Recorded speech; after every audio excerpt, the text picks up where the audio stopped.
And welcome to the National News Broadcast, bringing to you live from the National News Studios here at the ChannelEye Rupavahini Corporation. We're ready to bring you the top stories here at home and around the world. I'm Charita Minapurarachi, together with Kasuni Balachandra. Import ban on 78 commodities has been lifted. Protection of the Constitution and the government is a responsibility vested with the triforces and the police, the President says. A progress in IMF talks, Central Bank Governor says. Efficient methodology to strengthen the banking system. Notices issued against former President Gotabaya Rajapaksa. Afghans sedating hungry children and selling organs.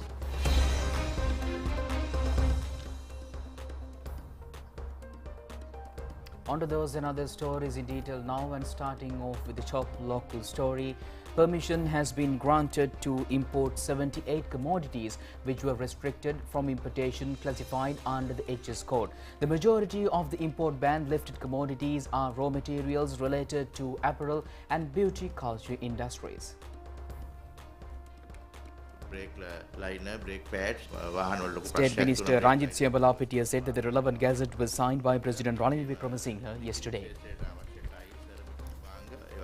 ඇඟලුම් අරලිපිටි කර්මාන්තයට අවශ්‍ය දේ සීතකරණ අධිසීතකරණ වගේම ඕට heater සහ වාණිජ රෙදිසෝදන යන්ත්‍ර ගුවන් විදුලි විකාශන යන්ත්‍ර මේ විශේෂයෙන්ම මේ සංචාරක ක්ෂේත්‍රය සහ කර්මාන්ත ක්ෂේත්‍රය ආරම්භ කරගෙන තමයි අවසරය ලබා දීමට කටයුතු කළේ රූපලාවන්‍ය උපකරණ විශේෂ ඉල්ලීමක් සමාජයේ තිබුණා ඒ ක්ෂේත්‍රයේ දෙනායකයන් රූපලාවන්‍ය උපකරණ ගෙන ඉඩ දෙන්න කියලා ඒ වගේම සුවඳ විලවුන් සහ දන්ත සෞඛ්‍ය සඳහා අවශ්‍ය ඖෂධ උපකරණ ආනයන සඳහා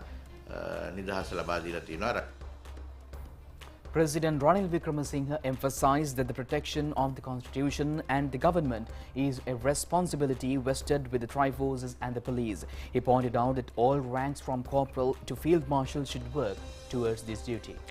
President Wickremesinghe, speaking at the parliament today, said that he will represent all defence and security forces as the state leader.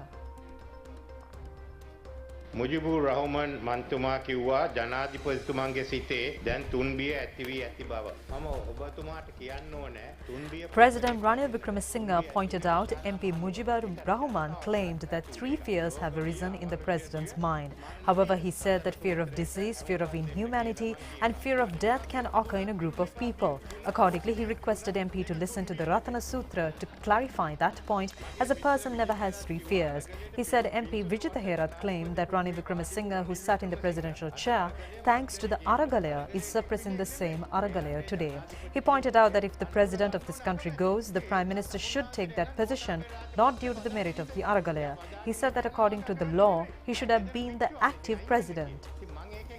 The president also said that he took up the presidency due to the situation in the country and upon the request of the Mahanayaka Theras. Today, the leader of the opposition has forgotten the letter he sent to President Gotabaya Rajapaksa on the 12th of May.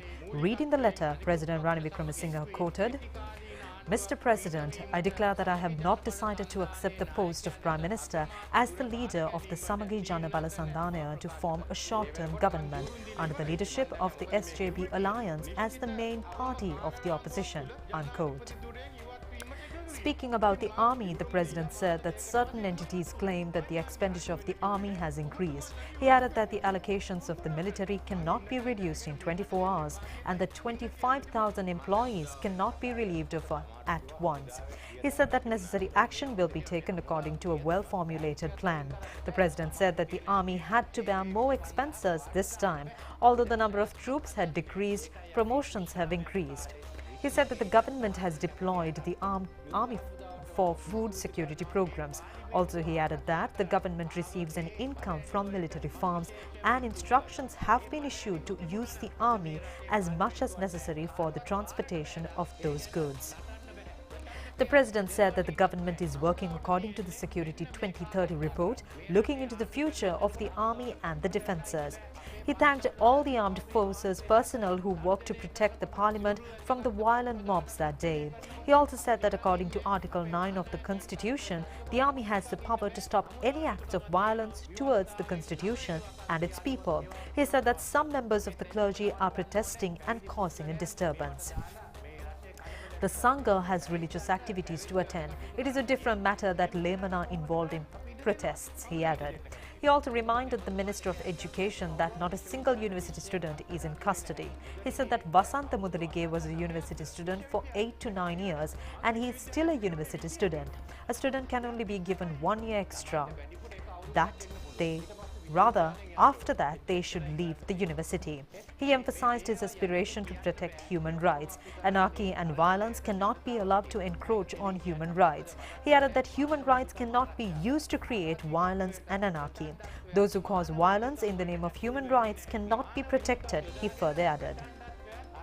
The president said that these people claim to protect human rights but live off the money sent from abroad. He said that they cannot allow chaos in the country in such ways.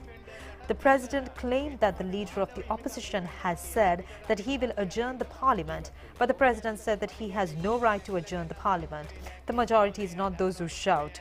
Silent people have the right to live and get their rights. He said that the government must act according to those rights.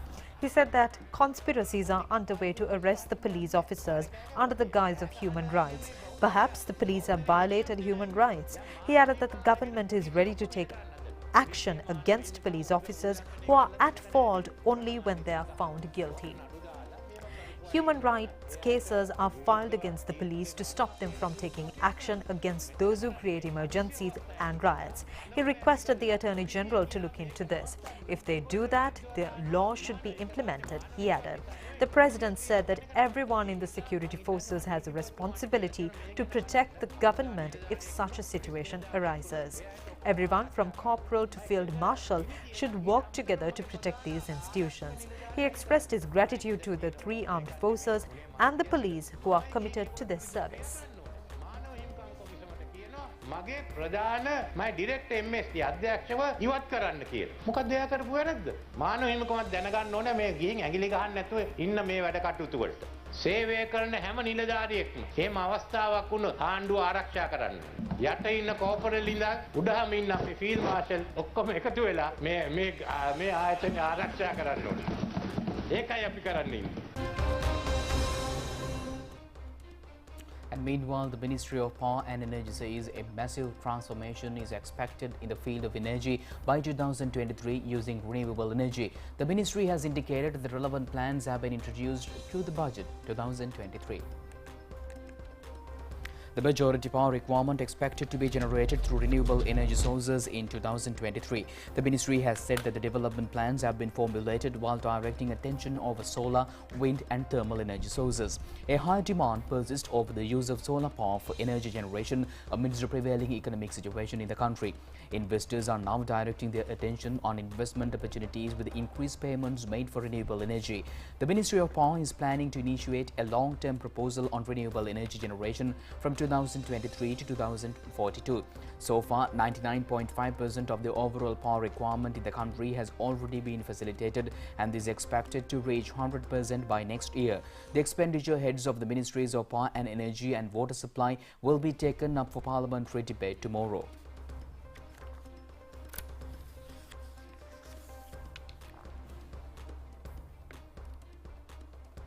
Central Bank Governor Dr. Nandalal Veerasinghe says a significant progress has been achieved over the debt restructuring and IMF talks. He pointed out that necessary measures to submit a resolution over the agreement to obtain the extended fund facility from the International Monetary Fund is expected to be completed within the next couple of weeks. He made these remarks during a media briefing held at the Central Bank premises.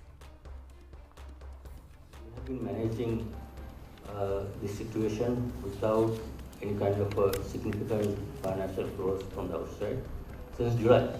July, August, September, October, now month of almost 4-5 months we have been managing.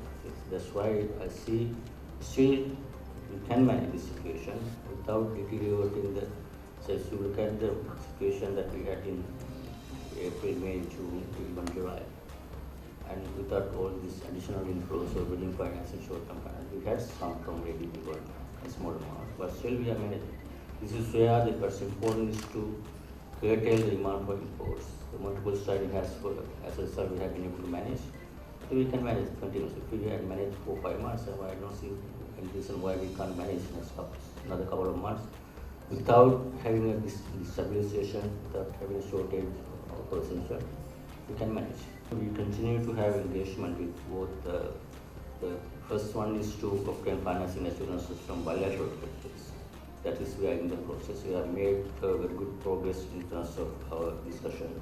And as you know, there were several meetings with our bilateral creditors. We continue to engage, and we have made good progress, and we are making a good progress. And it's most probably the December target.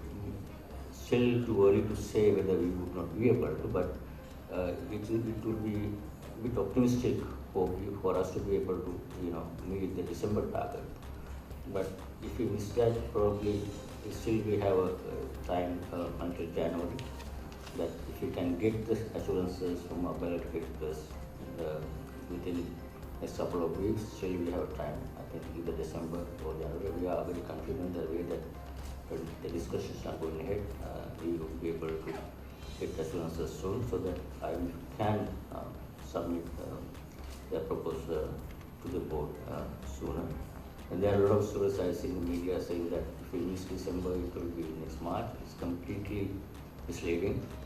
I'm meeting the board meetings every week, at least 3 days a week, with a lot of items in the agenda. I think if we miss December, it's not a big deal. Obviously, we can go to the board in January. So that's my expectation. Thank you. President Ranil Wickremesinghe says the government has undertaken an effective methodology to bring financial stability in the country while strengthening the banking system. The president pointed out that he is not ready to lead the country to a beggar state at any cost. The president made these remarks while delivering a statement at the commemoration of the 86th birth anniversary of late Lalita Thulathmudali. The ceremony was held at the BMICH in Colombo yesterday. Late Lalita Thulathmudali introduced the Mahapola Scholarship Program, providing educational opportunities for children in rural parts of the country. Accordingly, the program continuously facilitated higher education for students in rural schools. During the ceremony, the president pointed out that the concept of late Lalita Thulathmudali is a concept which can elevate the country at the highest level in the world.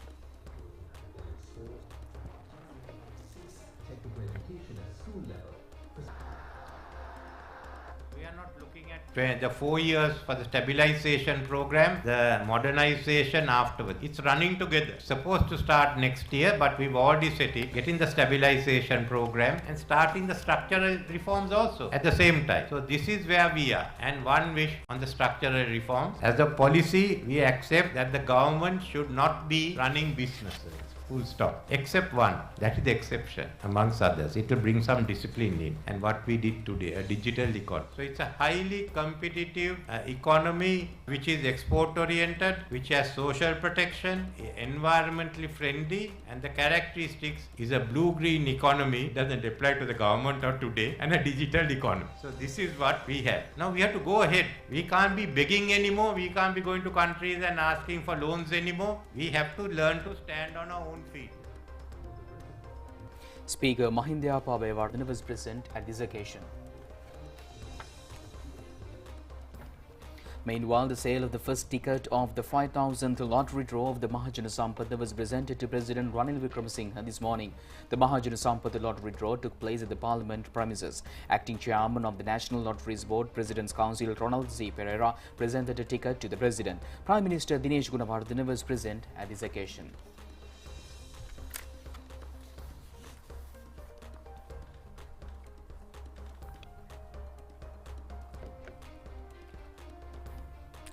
Prime Minister Dinesh Gunawardena says special programs should be implemented to prepare graduates in the business and economics fields for local as well as international labour markets and to improve their relevant skills. These remarks were shared during a meeting held at the Prime Minister's office today.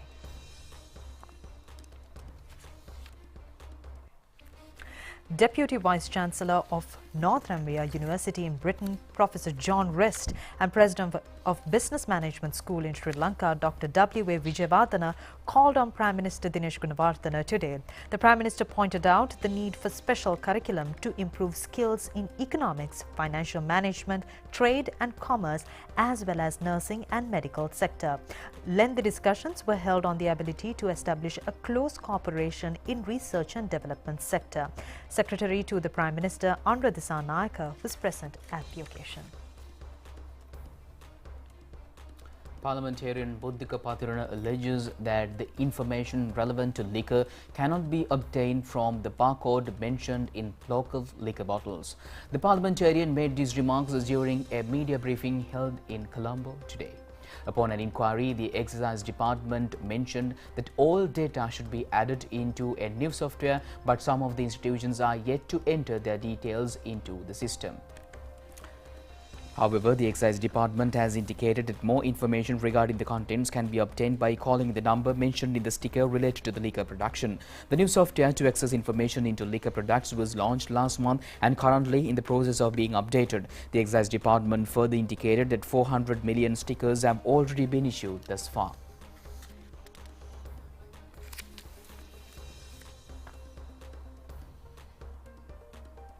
And meanwhile, the Colombo High Court 3-member judge panel ordered today to take the case filed against 25 defendants, including Naufur Maulavi, who have been charged over the Easter Sunday terrorist attack upon hearing in January. Accordingly, the case will be taken for the hearing on January 4th and 5th next year. They have been charged with various allegations, including the conspiring of Easter Sunday terrorist attack, aiding and abetting. The relevant order was issued when the case was taken up before Colombo High Court 3-member judge panel, Justices Damit Totawata, Amal Ranaraja and Navaratna Marasinghe. The travel ban imposed on former Central Bank Governor Ajit Nivard Cabral has been extended until December 15. The relevant order was issued today by the Colombo Magistrate Court. He has been charged for allegedly misusing the state funds during the tenure as the Governor of the Central Bank of Sri Lanka. The Supreme Court issued a notice to former President Gotabaya Rajapaksa to make submissions over the presidential pardon granted to former parliamentarian Duminda Silva. The order was issued after a petition filed challenging the presidential pardon granted to former MP Duminda Silva was taken up for consideration before the Supreme Court Justices Murthy Fernando and Nesanta Kodagora today. Accordingly, the former president is expected to make the submissions on December 16th. The Supreme Court also named the former president Gotabaya Rajapaksa as a respondent in the case.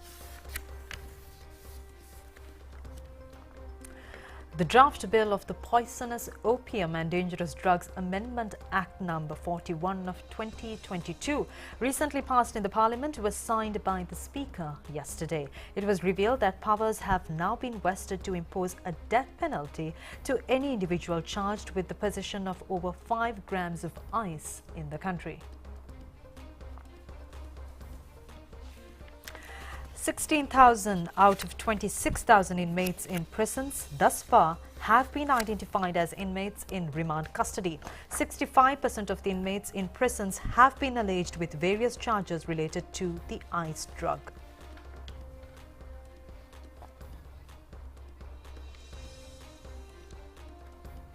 Fifteen persons have suffered injuries from a motor accident which took place this morning in Karagarayan Kulam area along A9 highway. Reports have indicated that a bus and a tipper had collided head-on to cause the accident.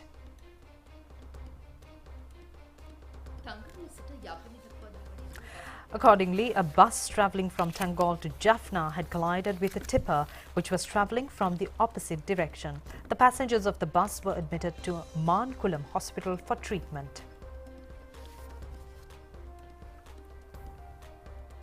And meanwhile, 609,566 tourist arrivals has been recorded as per the Sri Lanka Tourist Development Authority and in the country from January and until the 22nd of November. The majority of arrivals has been reported from Russia with a total of 10,066. A total of 7,021 arrivals have been reported from India and a total of 3,276 arrivals have been recorded from Great Britain. 2,619 tourists have arrived from Germany. In an average, 1,900 tourist arrivals are recorded in the country per day thus far. Sri Lanka Tourism Development Authority said that a total of 41,308 tourists have arrived at the beginning of this month.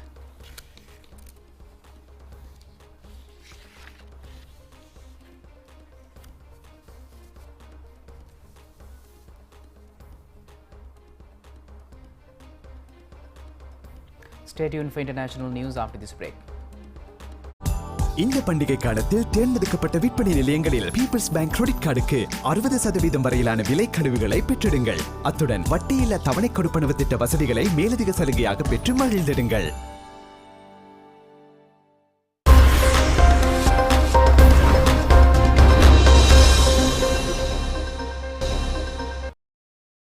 Welcome back with international news. Malaysia's veteran opposition leader Anwar Ibrahim has been sworn in as the country's new prime minister after several days of post-election deadlock. The new leader was appointed by King Sultan Abdullah after elections over the weekend resulted in an unprecedented hung parliament. Nevertheless, neither Mr. Anwar nor ex-premier Muhyiddin Yassin had won the simple majority needed to form a government. It is not immediately clear who Mr. Anwar will go into a coalition with. The new MP was sworn in by the king in the late afternoon. Mr. Anwar's Pakistan Zohairan party, which won the biggest share of the seats in Saturday's election, does it have enough seats of its own to form a government? Afghans are giving their hungry children medicine to sedate them. Others have sold their daughters and organs to survive. In the second winter since the Taliban took over and foreign funds were frozen, millions are a step away from famine.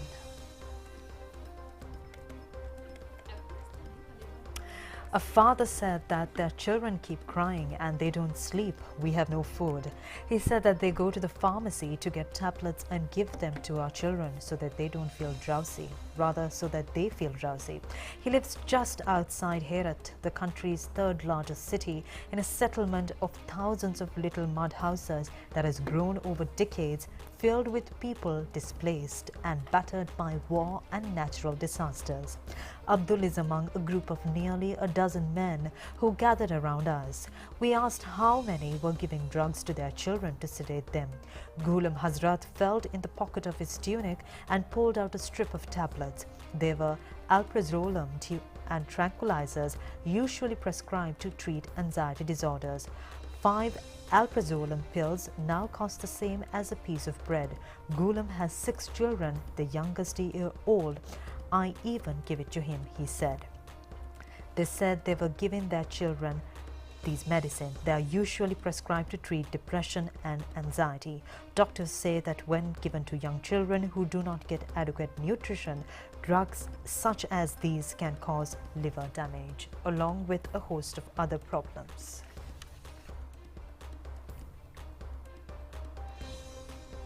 Thousands of visitors descend on the town of Eisha in southwestern Japan to get a glimpse of the colorful autumn leaves and enjoy the fall of pottery market.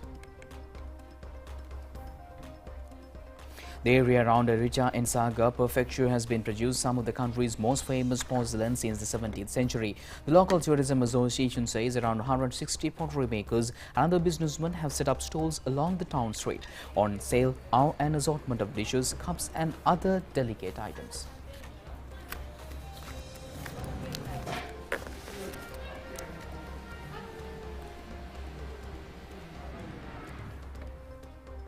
About 15 square meters of well-preserved dinosaur footprints with both positive and negative fossil slabs have been unearthed in Shanghang County, Longyan city of East China's Fujian province.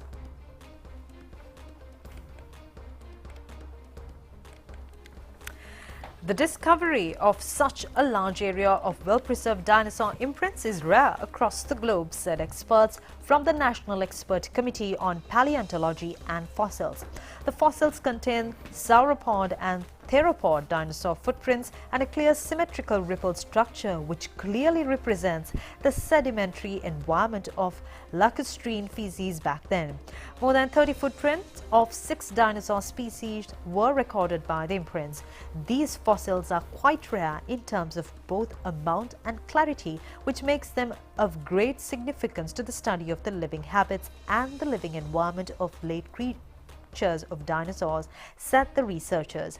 Currently, most of the dinosaur footprint fossils found belong to the Jurassic and early Cretaceous periods, while those found at Shanghang belong to the late Cretaceous period, representing the active remains of the last stage before the extinction of dinosaurs.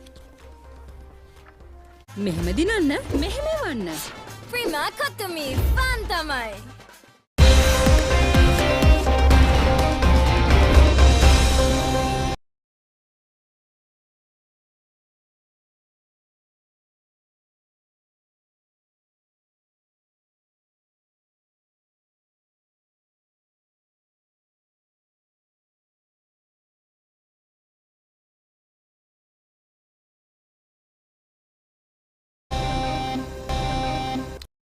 With your sports update, and in cricket, the Sri Lanka cricket captain Basham Chanaka says that his squad is ready to face. Sri Lanka cricket announced the 16-member squad taking part in the ODI series against Afghanistan. Bhanuka Rajapaksa has withdrawn from the series following a request made to Sri Lanka cricket. The Sri Lankan players engaged in their practice sessions at the Pallek